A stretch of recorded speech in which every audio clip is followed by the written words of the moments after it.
Good morning to you. We are broadcasting today from Wolf Isles, 5818 State Street.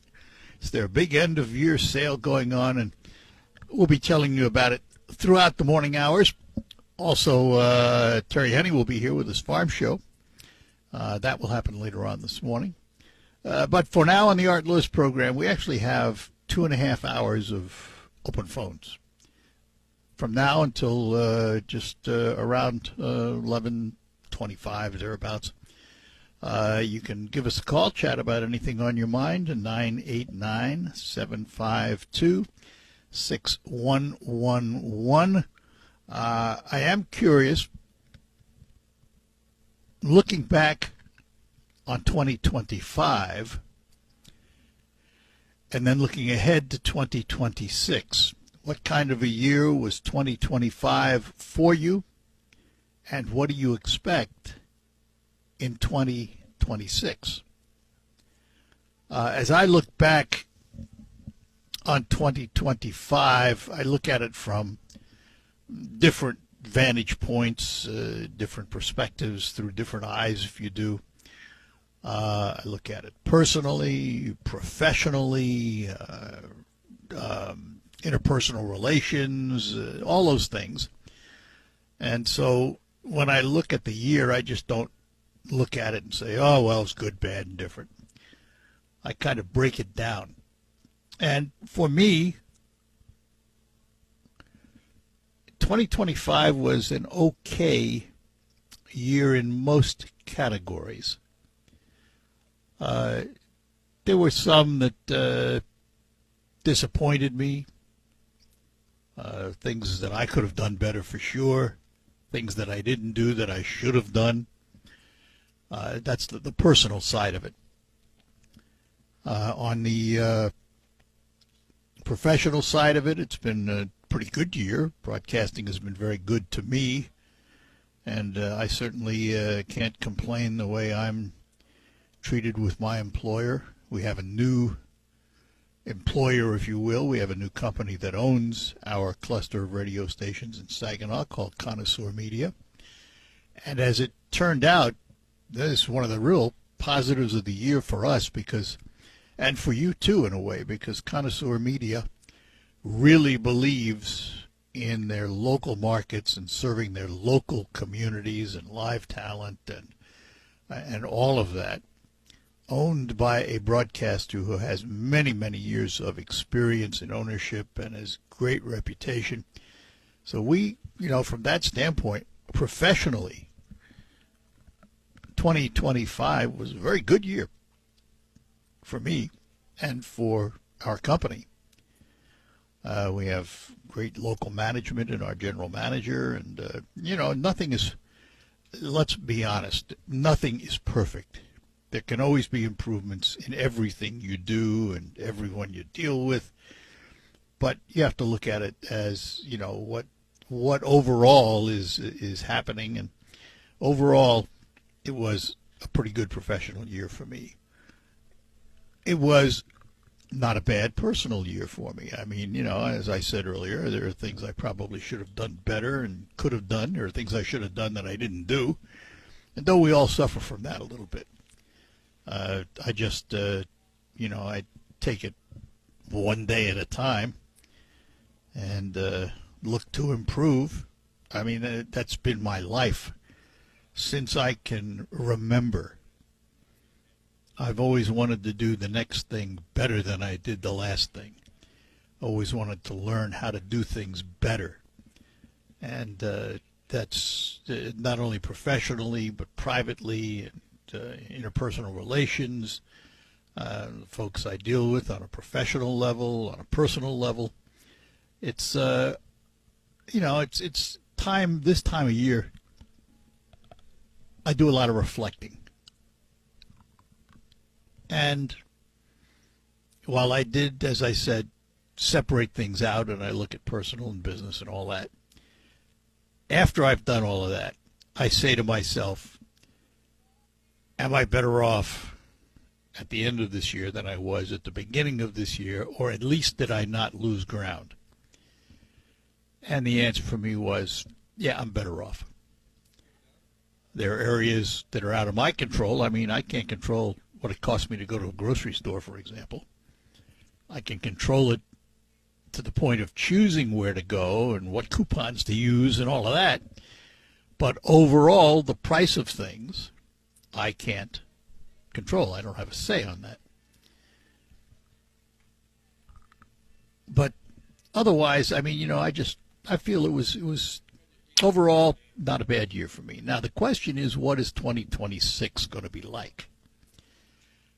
And notice, in this discussion, up to this point, I haven't mentioned politics and how it may or may not affect me. 2026, however,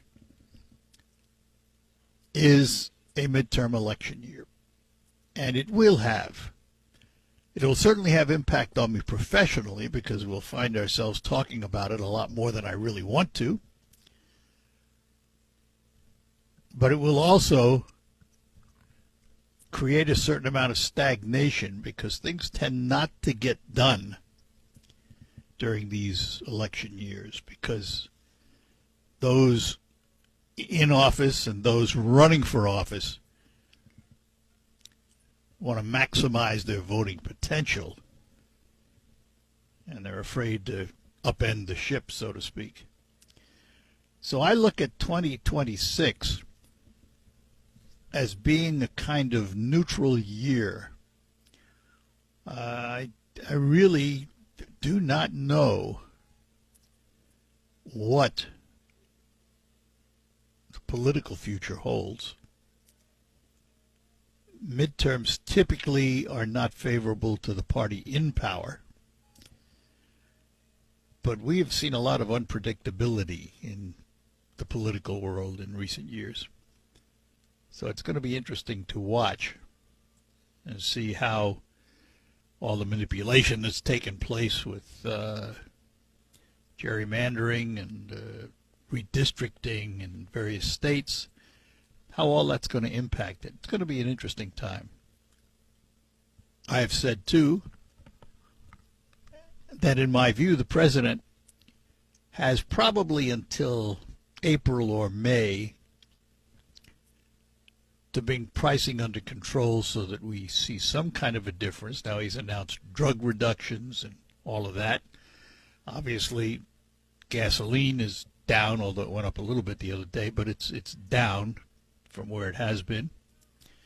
And the reason I say that is by April or May, you get a pretty good idea of who's running.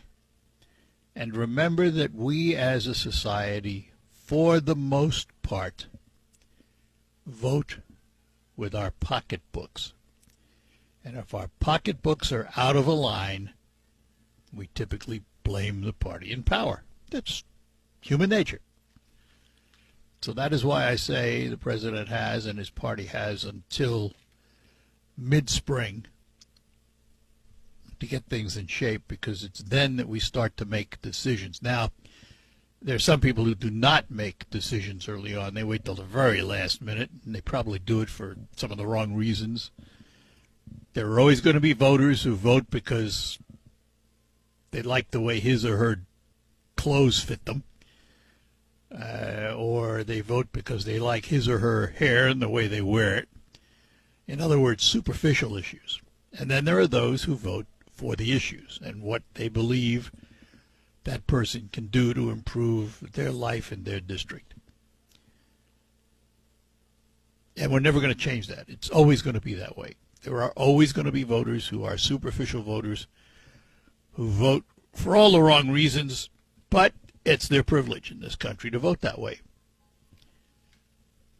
And then there are going to be voters who take it very seriously and really scour the issues. And then there are those voters who represent probably the bulk of people who vote, who know the person, who vote because they think that person can represent them best. Oh, and then there's also the party line voter. The party line voter is someone who goes into the poll and only votes one thing, the party. They check the box, it filters down to everybody else in that party, and that's the way they vote. I am not a party line voter. I don't believe in party line voting, because you can't tell me that everyone on that list is the best. And I understand voting for principle and for philosophy and all of that stuff, but I vote for the individual. I do not vote for the party. So 2026 is going to be, I believe, what I would call an interesting year. What are your thoughts? 989-752-6111 is the number to call in. Again, it's open phone, so whatever you want to talk about on this day after Christmas, we hope for you and your families a very, very Merry Christmas.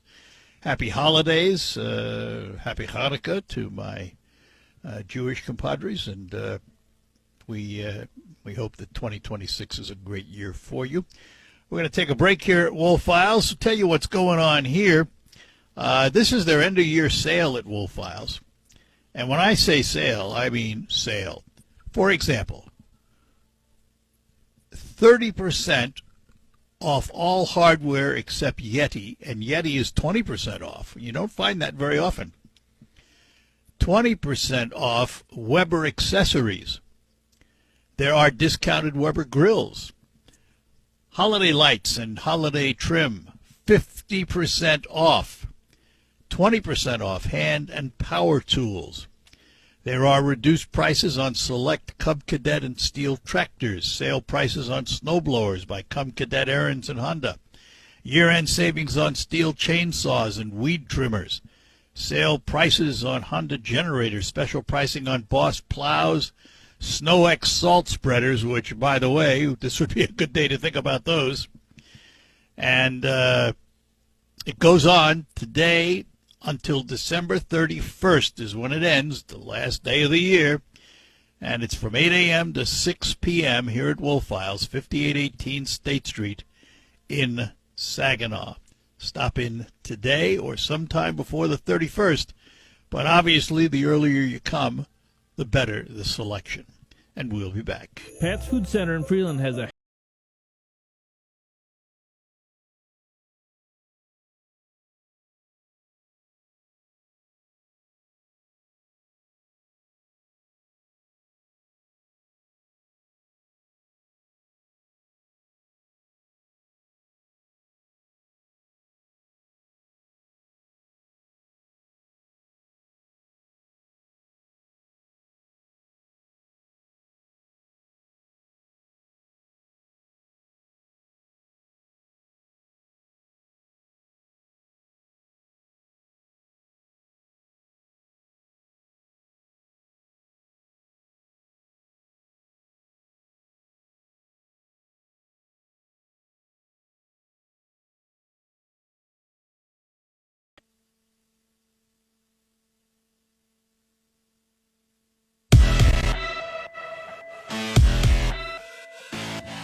And we're back with you here on WSGW, broadcasting from Wolf Files, 5818 State Street in Saginaw. Their year-end sale going on. Open phones for the remainder of the program right through the morning.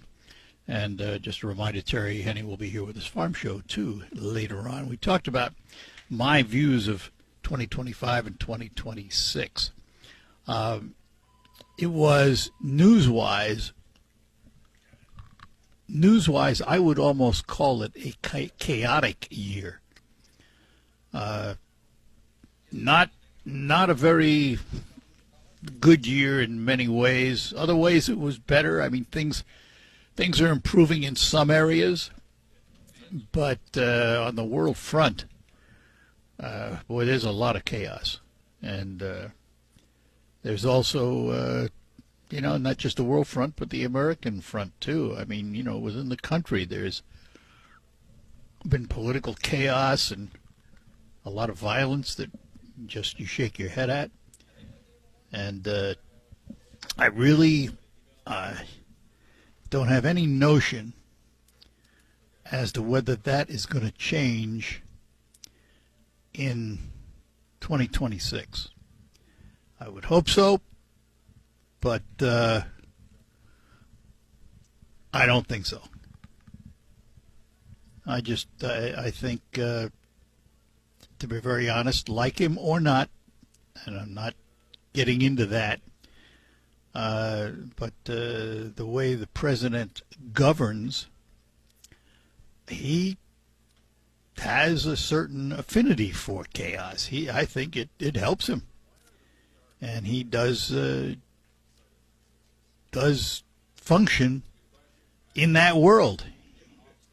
It's a tool he uses for negotiating. It's a tool he uses for governing, and it isn't. I don't think it's going to change. That's just the way he is, and the sooner you get used to it, the better off you're going to be, because he's not. We're not going to see anything different from him. He governs the way he does because it's the way he thinks. He's always been a deal maker. We give him a lot of credit for that. He is a very good deal maker when he can get them through and when he can follow through on them. But he does create a lot of chaos in the political world. And some of it, I think, is purposeful and works to his advantage. Some of it, I believe, is distracting and works against what he's trying to do. Let's talk to Carl in Saginaw. Carl, good morning to you. Hope you and your family had a great Christmas. Yes, we did. Yes, we did. Thank you, and the same to you. Thank you. Just one thing about, you were just talking about chaos. Apparently, in the White House, they have a saying that is "move fast and break things," and that's kind of their motto. That's just kind of the way they operate. And they're proud of that, apparently. But let's talk about that first.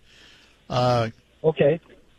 Because I think the way the president views it, he thinks a lot of things need to be broken because he doesn't think they function well. Now, we can agree or disagree on what those items are and whether or not they needed to be totally eliminated or overhauled. But I do think that's part of his view of government. He thinks government is out of hand, and he's going to break things to try and fix it. And again, we can disagree on what he's doing and how he's doing it, but I think that's why he's doing it. Yeah, I think so. And they're trying to do things as fast as they can when they can.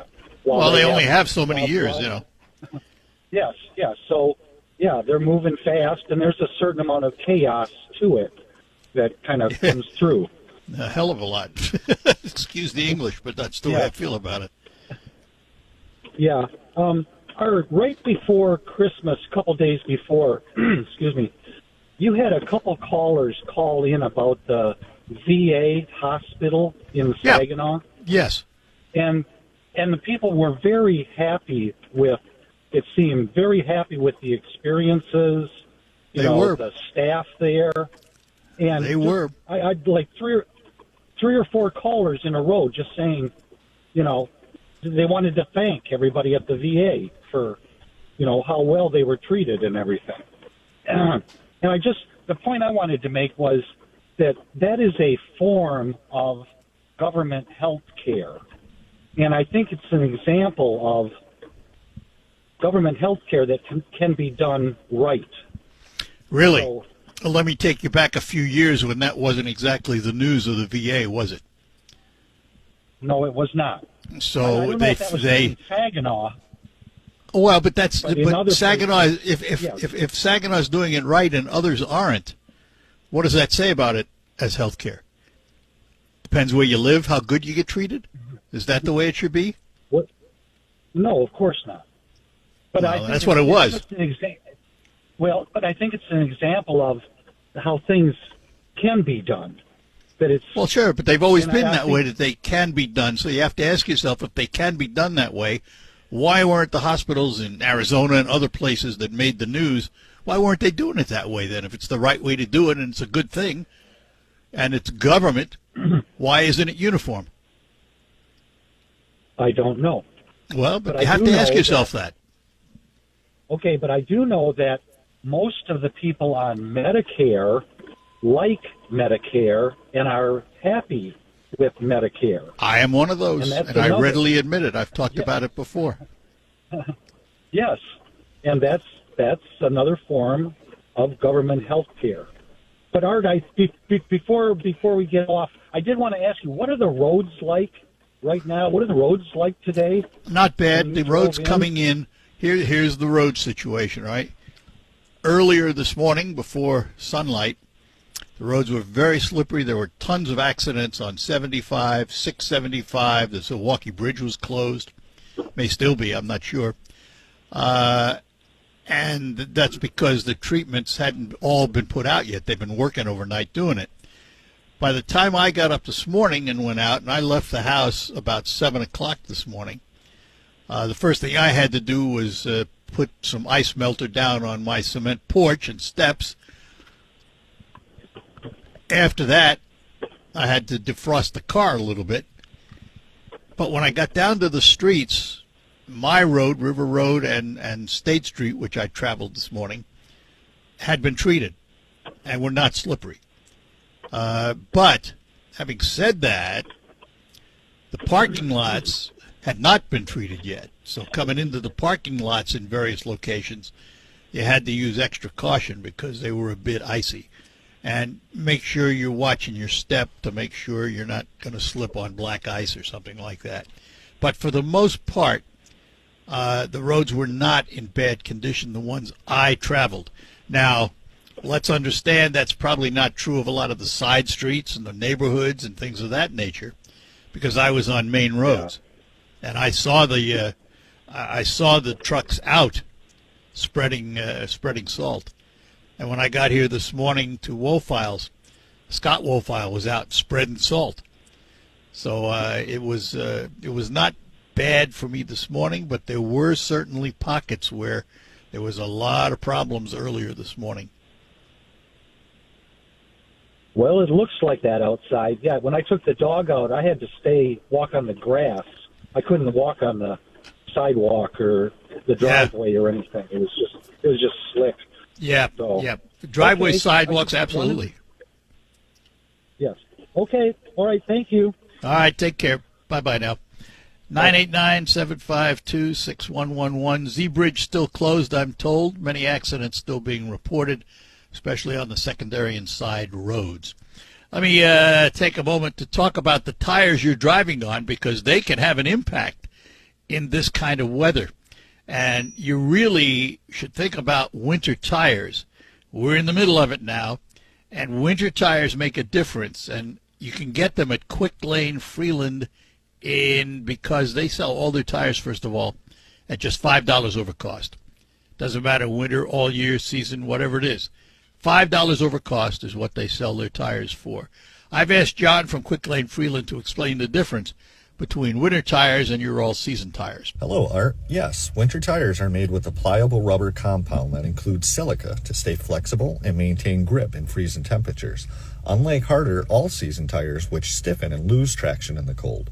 This flexible compound allows the tire to better conform to the road surface, providing superior grip and traction on snow and ice to keep you safe.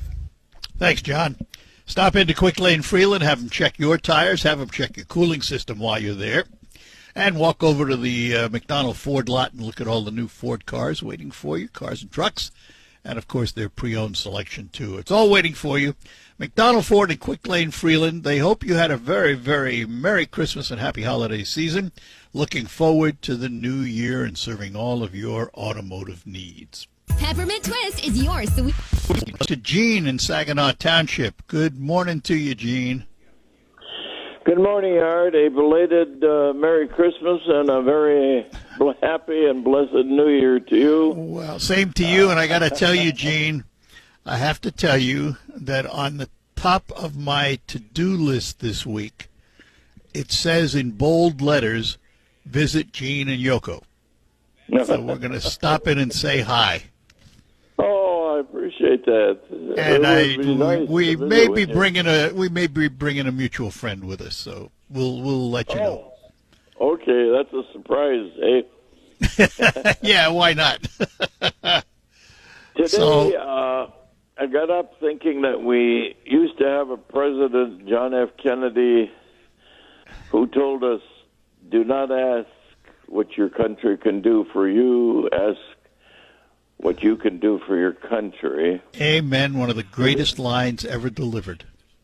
Today we have a president who thinks that the best thing he can do for his country is to rename the Kennedy Center for the Arts the Trump Kennedy Center for the Arts.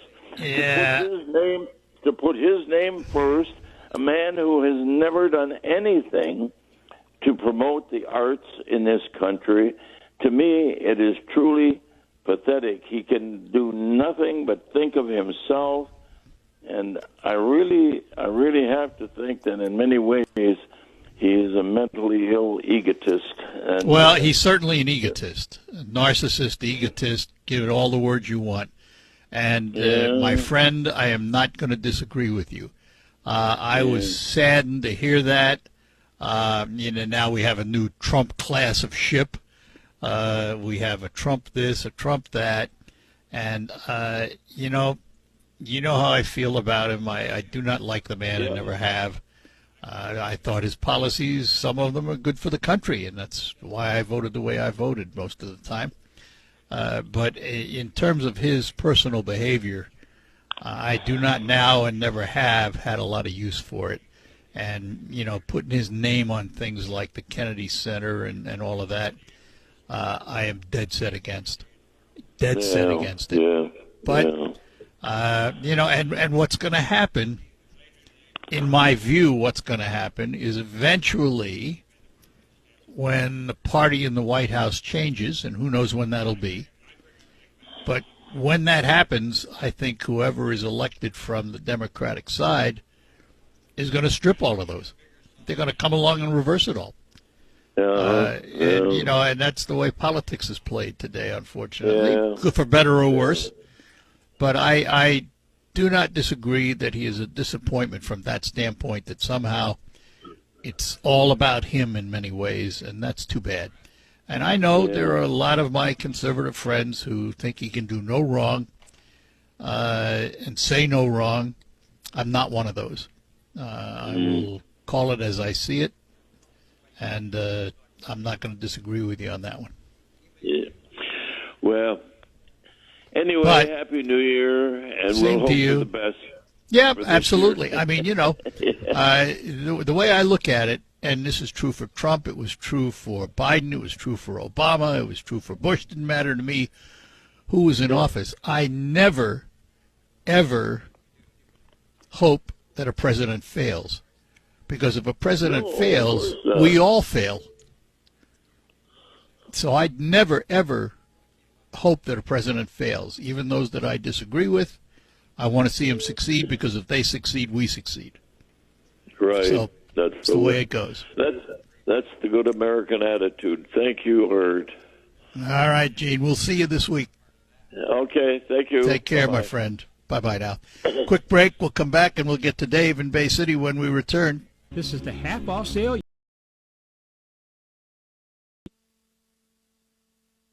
Let me take a moment here to talk about Wolf Files, their end-of-year sale going on today. If you look outside and you see maybe a little ice, maybe I would suggest you come into Wolf Files today, because they have a sale on lots of salters, and this would be the time to think about it. They also have steel zero turns on sale, a whole variety of them, and you can save thousands on some of them. Gravely Aaron zero turns also, you will save thousands off many. Cub Cadet zero turn riders, they are on sale today. Stop in, take a look here at Wolf Files. And while you're here, think of the end of year sale, because it's 30% off hardware, 20% off Weber accessories, discounted Weber grills, 50% off all holiday trim and lights, 20% off hand and power tools. And again, lots of sale prices in the power equipment department. Stop in and visit the guys today here at Wolf Files, 5818 State Street in Saginaw. The sale goes on till close of business December 31st, and they are open 8 a.m. to 6